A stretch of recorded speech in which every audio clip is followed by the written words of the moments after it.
Bonjour à toutes et à tous et bienvenue pour ce nouveau JT Foot Mercato. Sans plus tarder, on commence directement avec les joueurs de l'équipe de France qui vont affoler le Mercato. Difficile de parler du Mercato sans évoquer l'avenir du capitaine des Bleus, Kylian Mbappé. Le contrat du Bondinois prend fin en juin 2024 et le PSG n'a toujours pas officiellement formulé une offre pour faire rester sa star d'après le quotidien AS. Une situation qui fait les affaires des gros clubs européens, notamment le Real Madrid en pole position pour récupérer le joueur. Mais il faudra que les Madrilènes fassent un effort financier pour réussir à l'attirer. Selon les informations révélées par El Chiringuito il y a quelques jours, la Maison Blanche est consciente qu'avoir Mbappé dans son effectif coûtera très cher. Autour de 35 millions d'euros net, soit 3 fois plus que le deuxième plus gros salaire du club, Toni Kroos avec 10,8 millions net. Un possible obstacle pour les merengues qui ne voudraient pas forcément débourser un tel montant, la Maison Blanche ne veut pas prendre le risque de fragiliser les cadres du vestiaire déjà en place. Si le Real Madrid hésite, d'autres géants européens se tiennent en embuscade. Liverpool et Jürgen Klopp apprécient particulièrement le français, ainsi que le Bayern Munich et Thomas Tuchel. Selon Sports One, les Allemands y pensent sérieusement, d'autant plus que le technicien allemand avait fait part avec humour de son souhait de faire venir Mbappé en conférence de presse. Affaire à suivre. On passe à Antoine Griezmann qui séduit en Angleterre. Selon les informations du journal Mundo Deportivo ainsi que du média El Nacional, Manchester United a ciblé Antoine Griezmann comme priorité du mercato hivernal. En très grande forme depuis le début de saison avec l'Atlético de Madrid, il est sous contrat avec l'école Joneros jusqu'en 2026 et dispose d'une clause libératoire de 25 millions d'euros. Pour s'attacher ses services, les Red Devils veulent mettre le paquet et offrent à Antoine Griezmann un salaire XXL de 400 000 euros par semaine, soit un salaire 3 fois plus élevé que celui à l'Atlético de Madrid. Toujours avec Manchester United, c'est un ancien joueur des Bleus qui est sur le départ, relégué sur le banc de touche par Erik ten Hag. Raphaël Varane enchaîne les mauvaises performances et les blessures. Une situation que compte bien exploiter le Bayern Munich selon Sky Sports. En quête d'un défenseur central pour se renforcer, les Bavarois souhaitent s'attacher ses services et Manchester United pourrait lâcher le français contre un chèque de 20 ou 30 millions d'euros. D'après The Sun, le départ de l'ancien joueur du Real Madrid ne fait aucun doute, mais seulement à partir du mercato estival. Face à une hécatombe de blessures, le technicien néerlandais souhaite le conserver jusqu'en fin de saison. Toujours selon le média anglais, l'Italie, où l'Arabie Saoudite représente également un point de chute potentiel pour Varane. S'il y en a un dont l'avenir est certain, c'est Olivier Giroud. Auteur d'un bon début de saison avec l'AC Milan, le meilleur buteur de l'histoire des Bleus, il y est au club lombard seulement jusqu'en juin prochain. Mais pour lui, aucun doute, il souhaite continuer son aventure avec l'AC Milan, comme il l'a confié au journal du dimanche. J'aimerais rester. Mon contrat expire en juin prochain, mais je n'ai pas encore parlé au club. Je veux continuer et je pense avoir ce qu'il faut pour le faire. Je peux encore être utile à cette équipe. J'étais déjà fan du Grand Milan dans les années 2000. Pour moi, ce fut une bénédiction de rejoindre ce club. J'aimerais rester. Je veux gagner la deuxième étoile. Plus qu'à l'AC Milan de faire le travail de son côté. Buteur face à la Grèce avec un missile surpuissant sous la barre transversale, Youssouf Fofana attise les convoitises. Alors qu'il lui reste 18 mois de contrat avec l'AS Monaco, le PSG, la Juventus Turin et Manchester United se sont positionnés sur le joueur d'après RMC Sport. Le média précise d'ailleurs que la Juventus semble avoir un train d'avance sur le dossier puisque des émissaires du club se rendent régulièrement à ses matchs. Le PSG bénéficie d'un lien personnel puisque le joueur a grandi dans la ville dans sa jeunesse. Une grosse bataille pour s'arracher les services de Fofana est donc à prévoir. Enfin, l'avenir de Jean-Claire Todibo est encore flou. Interrogé à ce sujet par Canal+, le Niçois a esquivé le sujet, ne fermant pas la porte à un départ. Il y a des clubs qui ne se refusent pas. Après, est-ce que des clubs me font rêver ? Je ne suis plus un enfant, je ne suis plus là pour rêver. Je suis là pour atteindre mes objectifs et gagner des titres dans ma carrière. L'Alliance, c'est devenu mon jardin. Nice, c'est ma ville. Beaucoup d'amour, je suis très fier de jouer là avec le maillot bleu. L'Euro est un objectif que je me suis fixé. Pour l'atteindre, il faudra faire de grandes performances. Si mes performances sont bonnes et que je n'arrive pas à atteindre l'Euro, ce n'est pas grave, je passerai à autre chose. Je performerai encore plus pour être à la prochaine Coupe du Monde. Un transfert dans un club plus prestigieux pourrait justement l'aider à atteindre ses objectifs.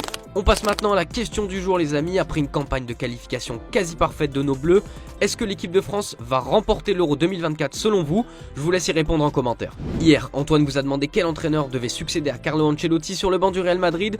Pour vous, ça ne fait aucun doute, Xabi Alonso ou Zinedine Zidane sont les deux hommes les plus adaptés pour reprendre le Real Madrid. On passe à l'actu du jour, mais on reste encore un peu avec les Bleus qui risquent très gros. L'équipe de France U17 pourrait se voir disqualifiée à cause d'un problème administratif lié à Yanis Issoufou. Le problème, c'est que le jeune attaquant montpelliérain a disputé les éliminatoires à la Coupe du Monde U17 avec deux nations différentes, la France et le Niger, ce qui est interdit par la FIFA. Selon Sport News Africa, le Burkina Faso pourrait bien déposer un recours alors que les membres du staff des Bleuets n'étaient pas au courant du passé d'international U17 nigérian d'Issoufou. Le média africain ajoute que la France n'aurait pas fait la demande de changement de nationalité auprès de la FIFA. Selon les informations de RMC Sport, la FIFA a rassuré la France sur l'issue de ce dossier. La posture de l'équipe de France n'est pas fragilisée. La justice ne lâche pas Ronaldinho. Après son épisode des faux passeports où la légende brésilienne avait été placée en détention provisoire en mars 2020 par la police du Paraguay, c'est cette fois-ci une affaire de fraude fiscale qui l'inquiète depuis août dernier. Selon le Daily Mail, l'ex-star du FC Barcelone risque de se voir confisquer 2 propriétés au Brésil pour rembourser des dettes fiscales. Les inspecteurs des impôts brésiliens n'ont pas trouvé d'argent sur les comptes bancaires de Ronaldinho et souhaitent donc saisir 2 biens immobiliers de l'ex-joueur brésilien à Rio de Janeiro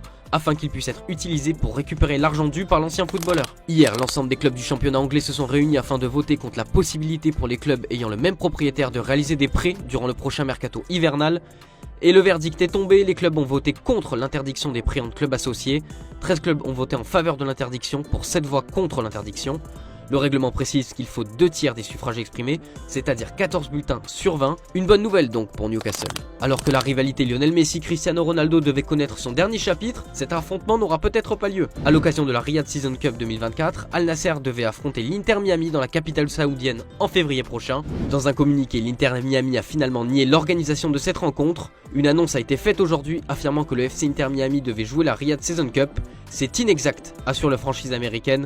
Une information qui vient contredire celle d'Al Nasser qui a pourtant communiqué sur la rencontre. Direction l'Angleterre où Manchester City a un plan pour attirer la pépite portugaise de Benfica, João Neves. Les Sky Blues veulent se servir de Bernardo Silva, passé par le championnat portugais, pour attirer le prodige de 19 ans. Le Citizen s'est exprimé à ce sujet dans un entretien au journal des Noticias.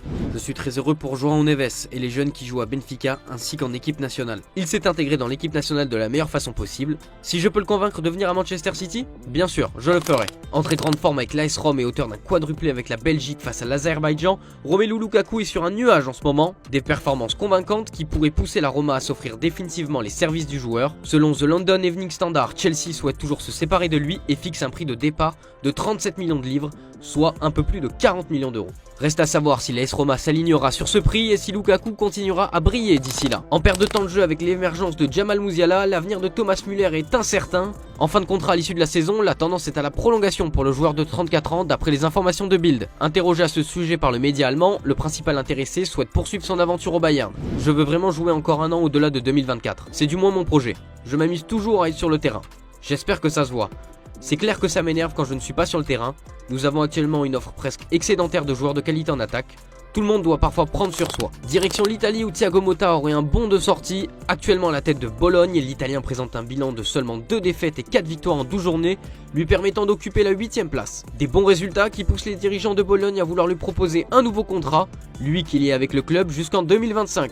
D'après les informations de Tuttosport, Thiago Motta va pouvoir choisir entre une simple prolongation jusqu'en 2026 ou activer sa clause lui permettant de rejoindre, en cas de demande, l'un des cadres de la Serie A, notamment la Juventus de Turin ou l'Inter Milan. L'ex du PSG va avoir du choix pour continuer sereinement sa carrière. On passe à l'exclu du jour et elle concerne l'Olympique de Marseille et Mehdi Benatia. Alors que le nom du Marocain est associé depuis plusieurs semaines au club phocéen, un premier pas va être franchi puisque le principal concerné est attendu à Marseille cet après-midi. Selon nos informations, sa venue dans la cité phocéenne n'est pas encore synonyme d'une arrivée officielle à l'OM. Benatia répond simplement à l'invitation de la direction du club qui souhaite le rencontrer. L'objectif de cette entrevue étant d'échanger sur la situation actuelle de l'équipe, de visiter les installations et d'assister à la rencontre Strasbourg-OM, prévue ce samedi. D'autant plus que plusieurs détails juridiques sont encore à peaufiner pour finaliser sa venue en tant que conseiller sportif et non pas en qualité de directeur sportif, comme cela a pu être relayé. Allez, vous en avez l'habitude les amis, on se quitte avec l'image du jour. Malgré les nombreux débordements qui ont eu lieu en Maracana durant la rencontre entre le Brésil et l'Argentine, un homme a une nouvelle fois captivé toute l'attention. Pourtant en terre ennemie, Lionel Messi peut se targuer d'avoir des fans même chez ses rivaux. Les supporters brésiliens lui ont réservé un accueil chaleureux au moment de l'échauffement. Je vous laisse découvrir les images et à demain pour de nouvelles vidéos sur Foot Mercato.